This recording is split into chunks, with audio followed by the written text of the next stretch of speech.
Hi, I'm Dave Johansson, and this is Blossom Hill Crafts Pottery Studio. Today we are going to learn how to trim a pot. So I've got a finished pot here, and the bottom of the pot, this part right here, is called the foot rim. This is the outside of the foot rim. This is the inside of the foot rim. I know it sounds pretty basic, but that's important. The purpose of a foot rim is, one, it presents the pot. It's like a little pedestal that the pot can sit on.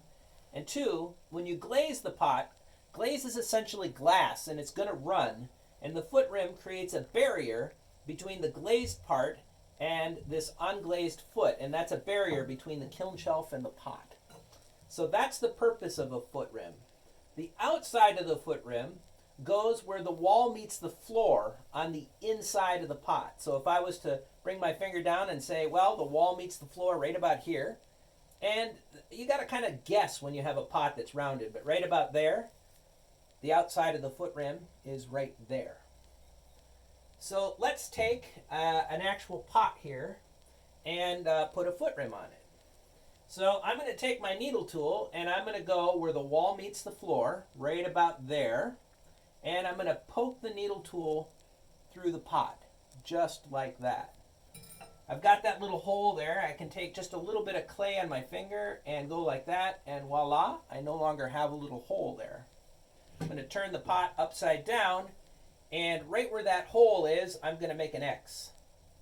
Just like that. The reason I put the X there is it's very easy to accidentally wipe that hole out, and then you don't know where that spot is. So that is where the outside of the foot rim is going to go on this pot. So once I've established that point, the next thing I need to do is center the pot. To teach centering, I like to start by moving the pot obviously off-centered. When you do this, you're just going to visually center it in the middle. I'm going to put it out there, and I'm going to hold my finger at one point in space and begin to spin the wheel. When the pot touches my finger, I'm going to stop the pot.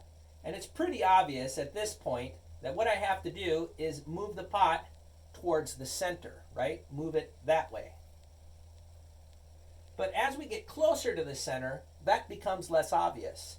I've got my finger, I'm holding it at one point in space, but that gap isn't so far between my finger, and what's tempting is just to ride my finger on the side of the pot.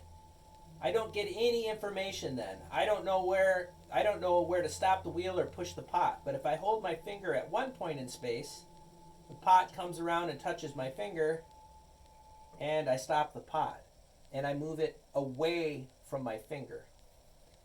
So the goal is for my finger to touch evenly all the way around the outside of the pot. Then the pot is centered. You're never going to get this 100% perfect. This is mud thrown on a wheel. It's not tool steel. It's not perfect.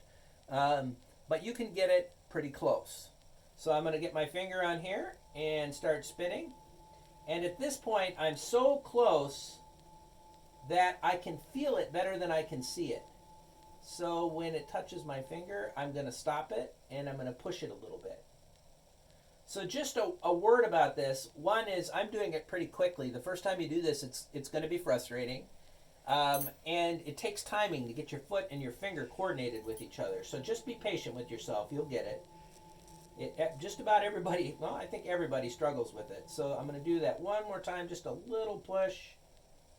Not much, a little bit is a lot. And there we go. Pot is now centered. Once my pot is centered, I'm going to take a little bit of clay and I'm going to roll out some coils. These do not have to be neat. They don't have to be round. They're just coils. And I'm going to hold the pot down to the wheel head with the coils. Holding the pot in place, I'm going to take the coil and work it in like that. We call these chucks. Like the chuck of a drill. And we're going to go like that. And one more on there just like that. And there we go. My pot is now affixed to the wheel head. The next step, I'm going to take my needle tool and I'm going to get the wheel moving, and I'm going to drop the needle tool down on the pot right through that X and draw a circle like you drop a needle on a record. I don't want to put the needle tool on there and start the wheel or I'll cut a spiral. I want a circle. So I'm going to get the wheel moving, hold the needle tool right over that X, takes a little practice, and drop it down and just draw a circle. If this doesn't look basically in the middle, you're not centered and you have to go back to centering. So now this is the trimming tool. I'm going to hold the trimming tool like this, not like a pencil like that. I want the tip of my right pointer finger right up on this brass part. This is called the ferrule of the tool. And I want the other part of the tool in my palm back here. Not like a pencil, like this. That's very stable. My left hand, one finger is going to go down on the pot, not hard. I'm just letting the pot slip on my finger. My pointer finger is going to go right on the blade of the tool, and my thumb is going to go on my thumb like this. I'm going to move way up to the wheel real close like this. My elbow's in, and I'm going to get the wheel moving at a pretty good speed, and then I'm going to drop the tool down on the clay like that and just start cutting away.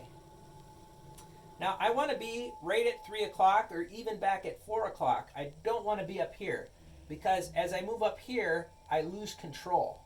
Right in here, I'm tight to my body. Got a finger on there. My hands are connected. I'm on the pot.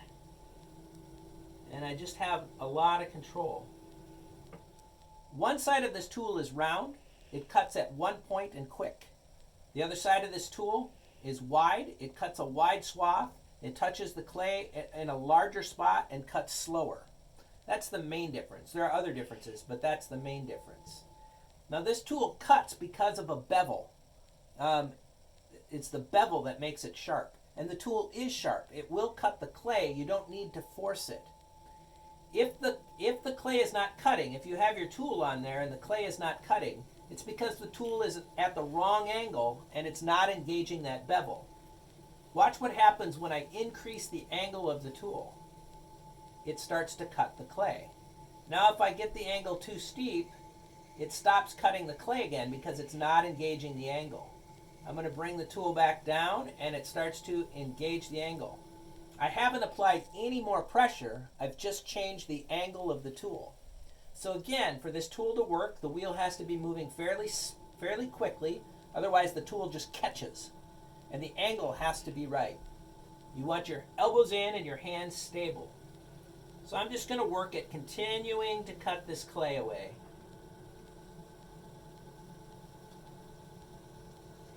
Now, as I get close to this line, I'm going to change up a little bit. I'm going to put my left pointer finger right on that line, and I'm going to put the tool right under my finger, just like that. Now, the reason I'm doing that is I want this line to be crisp, and my finger being right on the corner of the tool like that. It's not pushing down. It's not pushing the tool down. It's just stopping the tool from bouncing up this way and kind of messing up this part of my pot that I don't want to trim.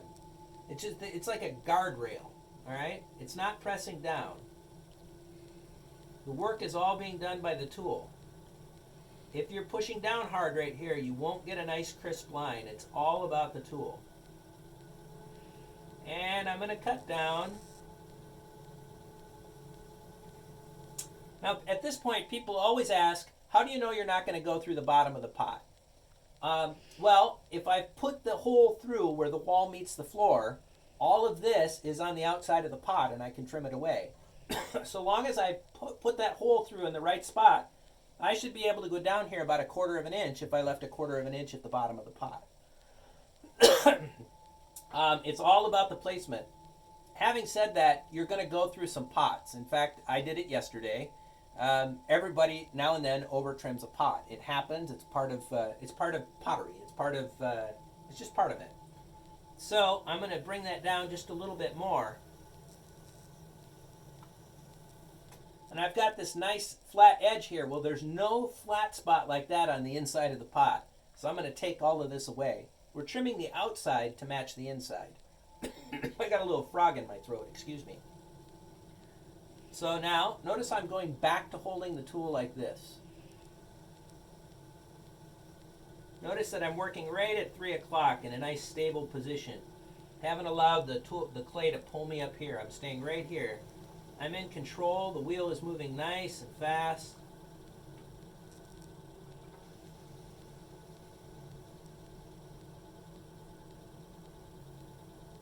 All right. So I've now established the outside of my foot rim, and I want the curve from here to here to be just a nice fluid curve, just like it is on the inside. So now that I've established the outside of the foot rim, I'm going to take the needle tool and mark where I want the inside of the foot rim to go. Again, dropping like a needle on a record. So from here to here, from the inside of the foot rim to the outside of the foot rim, that distance is arbitrary. Just don't make it too thin, because if you make a mistake and you've made it too thin, there's no clay to fix it. So especially in the beginning, I encourage you to leave that a little bit fat. To be honest with you, I like a nice thick foot rim on a bowl because I think it looks good and feels good. All right, so now I need to cut down right on that line, and I'm going to use the tool a little bit differently. I'm going to take and pinch the corner like that between my thumb and my finger. And I'm going to change the angle like that. Now, I want to cut with this corner. If I put it straight down on the pot like that, I'm not engaging the cutting edge. I have to turn that corner away so that the clay is going to move into the tool and cut. I'm going to come down close, and I'm going to go right on that line and cut a groove. Now, if I stop the tool, you can see where that clay is coming out. You can see the angle of the tool, just like that. You've got to come down just like that. Let me finish that. Just like that. Now I need to take this clay out from here. I'm going to go back to the round side of my tool. I'm going to put my tool in the groove, and I'm going to cut like this. The clay from the center is going to be hitting my tool right there and coming out. I'm not pushing down this way and cutting like that. I'm going into the groove and cutting like that. I'm going to get the tool down into the groove, and look where that clay is coming out of my tool. All right? Pick the tool up, get the wheel spinning. You never want to start the pot with the pot spinning with the tool on it. And we're going to cut right to the center, just like that. I'm going to do that again.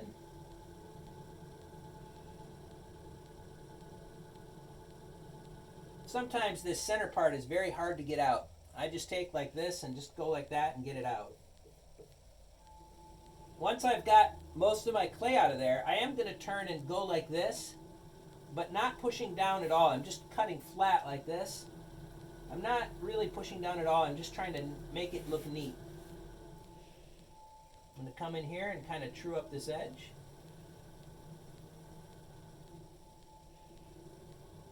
I'm going to take this tool, put it on the outside of the foot rim like this, and I'm going to rotate the tool like this, kind of back cutting that foot so it goes in at an angle. There we go. Back cutting the foot. I'm creating that bevel that goes in so that I have a nice glaze line.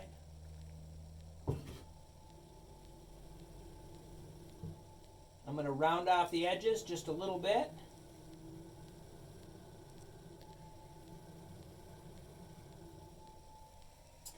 And now, I don't want this foot to scratch my furniture, so I'm going to polish the foot, or what we call burnishing.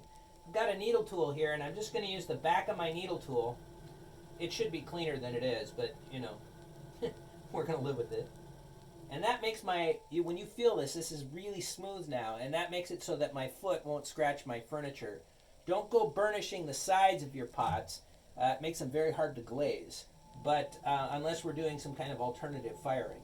But just burnish that foot just like that. And there you go. We now have a trimmed pot with a nice foot rim on it. I'm Dave Johansen, and this is Blossom Hill Crafts.